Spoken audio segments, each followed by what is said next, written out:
नमस्कार मित्रांनो, स्वागत आहे तुमचं आपल्या चॅनलवर, ज्या चॅनलचं नाव आहे मुद्दा हक्काचा। मित्रांनो, वैष्णवी हगवणे प्रकरण पुण्यामधील पिंपरी चिंचवड येथे वैष्णवी हगवणेचा कशा प्रकारे छळ करून वैष्णवीला मारण्यात आलंच असं म्हणता येईल। कारण ज्या वेळेस वैष्णवी हगवणे हिचे ज्या वेळेस मृत्यू झाला आणि ज्या वेळेस ही माहिती समोर आली, सगळ्या मीडियावर ज्या वेळेस ही माहिती आली कशा प्रकारे हिचा मृत्यू झाला हे सगळं पुढे आलं, ज्यावेळेस त्याच्या वडिलांनी तक्रार केली त्यावेळेस हगवणे कुटुंबियामधील आनंद हगवणे असेल किंवा त्याचा मुलगा शशांक हगवणे असेल, त्याचा भाऊ असेल, हे सगळे फरार झाले। आणि याच्यावरूनच लक्षात आलं लोकांना की ही काय सगळं काही आत्महत्या नसून ही हत्या आहे। परंतु आता त्या प्रकरणामध्ये, वैष्णवी हगवणे प्रकरणामध्ये विलन ठरलेली करिश्मा हगवणे आणि तिचा मित्र निलेश चव्हाण याच्या बाबतीमध्ये धक्कादायक माहिती समोर आलेली आहे। आणि या वैष्णवी हगवणे आणि निलेश हगवण्याचे नेमके काय संबंध होते आणि त्याच्याकडे जो लॅपटॉप आहे त्याच्यामध्ये नेमके कोणते व्हिडिओ आहेत तेच तुम्हाला मी आजच्या या व्हिडिओमध्ये थोडक्यात सांगण्याचा प्रयत्न करणार आहे। नमस्कार, रणजित। मित्रांनो, तुम्ही जर मुद्दा हक्काच्या या युट्यूब चॅनलवर जर नवीन असाल तर चॅनलला सबस्क्राईब नक्की करा आणि व्हिडिओला जास्तीत जास्त शेअर करायला अजिबात विसरू नका, कारण अशा प्रकारची माहिती ही लोकांपर्यंत गेलीच पाहिजे।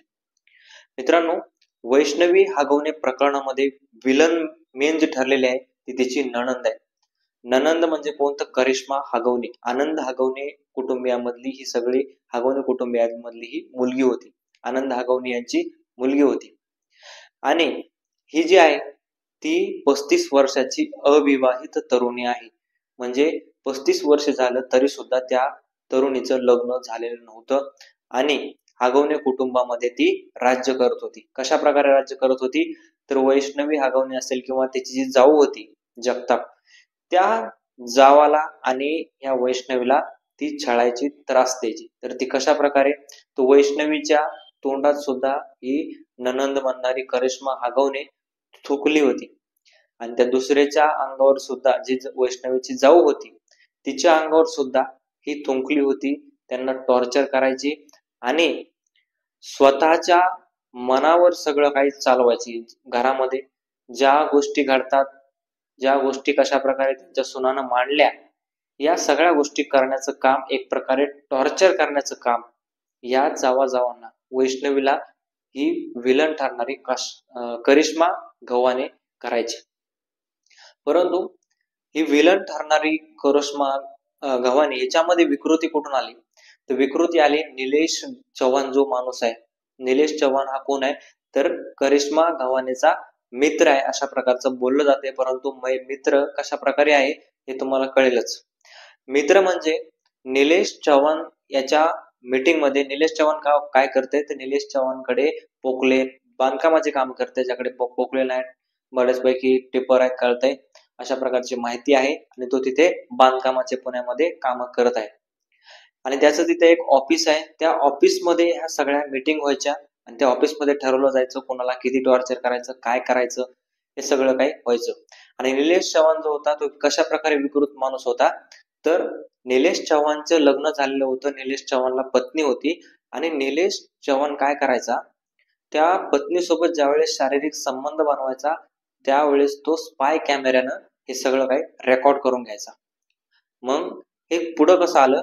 तर एके दिवशी त्या निलेश चव्हाणच्या बायकोला हे सगळं काही प्रकार उघडकीस आला। कसा आला? तर फॅनला काहीतरी वेगळं काळं दिसलं। मग ते नेमकं काळं काय आहे म्हणून तिनं तपास घेण्याचा थोडा प्रयत्न केला, आपल्या नवऱ्याला विचारलं तर त्यानं काहीच उत्तर दिलं नाही। मग त्यावेळेस नाही सांगितलं, परंतु दुसऱ्या वेळेस ज्यावेळेस तिला हा कॅमेरा इथं नसून तो दिसला एसी मध्ये, स्पाय कॅमेरा एसी मध्ये त्यानं लावला। मग एसी मध्ये ज्यावेळेस तिला दिसला त्यावेळेस त्यानं परत विचारलं काय म्हणून, तरी सुद्धा त्यानं सांगितलं नाही। मग निलेश चव्हाण एके दिवशी बाहेर गेला, त्यावेळेस त्याच्या निलेश चव्हाणच्या बायकोनं लॅपटॉप चाळला त्याचा। लॅपटॉप चाळल्यानंतर ह्या सगळ्या गोष्टी पुढे आल्या की स्वतःचे पत्नी सोबतचे शारीरिक संबंध बनवताना हा व्हिडिओ सगळे काही लॅपटॉप मध्ये रेकॉर्ड करून त्यानं ठेवले होते आणि वेगवेगळ्या महिलांसोबत किंवा वेगवेगळे अजून सुद्धा व्हिडिओ त्याच्या लॅपटॉप मध्ये निलेश चव्हाणच्या बायकोला पाहायला मिळाले। मित्रांनो, या विकृतीमधूनच या करिश्मामध्ये ही विकृती गेली असावी। तिचा जो मित्र आहे निलेश चव्हाण आणि करिश्मामध्ये अतिशय घट्ट असे मैत्री बोलली जात होती. नेमके त्यांची मैत्रीमध्ये काय संबंध होते हे आता तुम्ही समजू शकता. आणि मित्रांनो, हे सगळं काय घडलेलं आहे ते ह्या सगळ्या गोष्टीमुळे घडलेलं आहे. निलेश चव्हाण असतील किंवा करिश्मा जे हागवणे म्हणणारी नणंद आहे, त्या नणंदीमुळेच ह्या सगळ्या गोष्टी घडलेल्या आहेत असं लोक आता बोलतायत. आणि या हागवणे कुटुंबामधील आता या विकृतीमध्ये वैष्णवी हागवणेला न्याय मिळावा म्हणून अवघा महाराष्ट्र आता एक उठलेला आहे.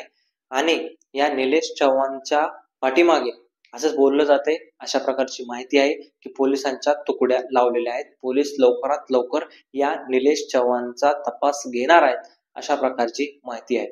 मित्रांनो, वैष्णवी ताईला तर न्याय मिळालाच पाहिजे, परंतु या सगळ्या विकृत माणसाला कशा प्रकारची सजा आणि विकृत माणसाकडून अशा प्रकारचा होणारा छळ आणि 35 वर्षाची जी मुलगी करिश्मा होती तिला नेमका घरात ठेवण्याचं काय कारण होतं हे पुढे आलंच पाहिजे.